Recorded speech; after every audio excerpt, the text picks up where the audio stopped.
అన్ని రకాల నొప్పుల నుండి తక్షణ ఉపశమనం కలిగిస్తాయి my doctor pain relief products. ఎటువంటి సైడ్ ఎఫెక్ట్స్ లేకుండా.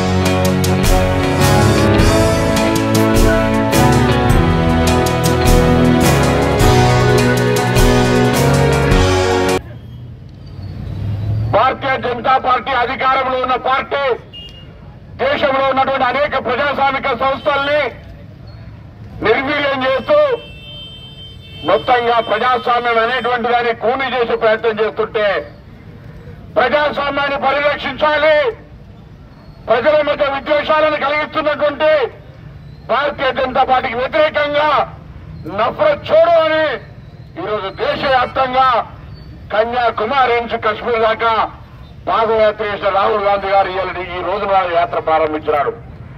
దయచేసి అందరూ ఒక్కసారి ఆలోచన చేసుకోవాలి. భారతీయ జనతా పార్టీ అధికారంలోకి వచ్చిన తర్వాత BJP WhatsApp university Rahul Gandhi గారిని అసమర్థుడిగా చూపెట్టే ప్రయత్నం చేసింది.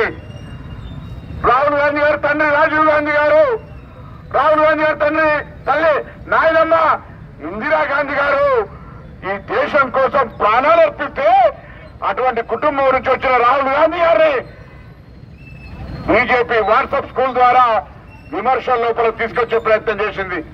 అంతేకాదు దేశంలో నరేంద్ర మోడీ, అమిత్ షా కలిసి ఇద్దరు గుజరాతీలు మరిద్దరు గుజరాతీలైనటువంటి అదానీ అమ్మానికి దేశాన్ని అమ్మేస్తుంటే ప్రభుత్వ రంగ సంస్థల్ని మన తాత ముత్తాతల నుంచి ప్రభుత్వాలు దేశంలో అనేకమైనటువంటి చిన్న తరహా మధ్య తరగతి లేదా నవరత్న కంపెనీలు పెడితే వాటన్నిటినీ అమ్మేసి రైల్వే, ఎయిర్పోర్ట్ తో సహా, ఎల్ఐసితో సహా అన్ని అమ్మేస్తా ఉంటుంటే ఈ దేశం ఎక్కడ పోతుంది, ఈ దేశాన్ని కాపాడుకోవాలి అని అడుగులో అడుగేస్తూ భారతదేశాన్ని మొత్తం ఏకం చేసి ఇలా రాహుల్ గాంధీ గారి నడకతోటి దేశంలో మార్పు కనబడతా ఉంది.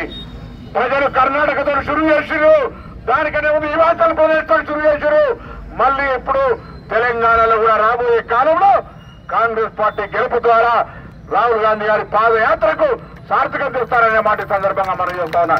కాదది వర్షం పడ్డ ఎన్ని ఇబ్బందులు వచ్చినా, ప్రభుత్వాలు ఎన్ని ఆటంకాలు కలిగించినా ఆఖరికి చివరి దశలో కరోనా ఉంది, మీరు పాదయాత్ర చేయొద్దు అని చెప్తే కూడా రాహుల్ గాంధీ గారి పాదయాత్ర నిరాటంకంగా సాగింది.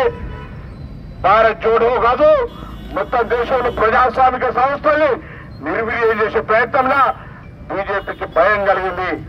అందుకే ఇలా రాహుల్ గాంధీ గారి పాదయాత్ర తర్వాత ప్రజలు అప్రమత్తమై దేశంలో ఉన్న అన్ని రాజకీయ పార్టీలకు చైతన్యం వచ్చి మా అందరూ కలిసి లేకపోతే ఈ భారతీయ జనతా పార్టీ ప్రజాస్వామ్యాన్ని కూని చేస్తుందని ఇలా ఇండియా కూటమి కిందకి వస్తే ఆ పేరు వినడానికి కూడా భయపడతా ఉన్నారు.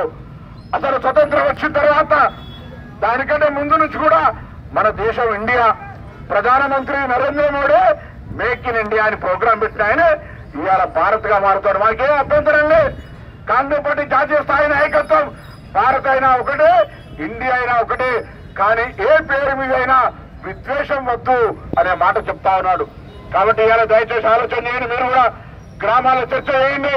ఇలా నరేంద్ర మోడీ ప్రభుత్వం వచ్చిన తర్వాత ఏం జరుగుతా ఉంది.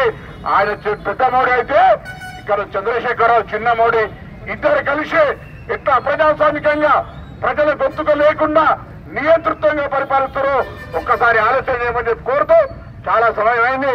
మనం ఇది రోడ్డు, ట్రాఫిక్ రోడ్ కాబట్టి ఎక్కువ మాట్లాడకుండా మనం ఇవాళ ఒకటే ఇవాళ ఇక అందరం కలవడానికి కారణం రాహుల్ గాంధీ గారు భారత్ జోడో యాత్ర ప్రారంభమై 1 సంవత్సరం పూర్తవుతున్న సందర్భంగా ప్రజలందరికీ వారు చేసిన కృషి, రాహుల్ గాంధీ గారి యాత్ర ఎందుకు చేసిండు అని మరొకసారి చెప్పే అవకాశంగా ఈ రోజు ఇక్కడ స్థానిక నాయకత్వంతో ఈ యాత్ర తీసుకోవడం జరిగింది.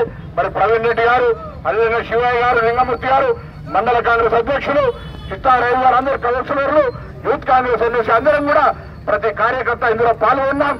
మరి ఈ యాత్ర ద్వారా తప్పకుండా చైతన్యవంతులయ్యే ప్రజలు మరి ఈ నేతృత్వ వైఖరిని, ప్రజాస్వామ్యాన్ని కాపాడుకోవడానికి కాంగ్రెస్ పార్టీతో కలిసి నడవాల్సిగా కోరుతూ అందరికీ నమస్కారం చెప్తూ సెలవు తీసుకుంటా ఉన్నాను.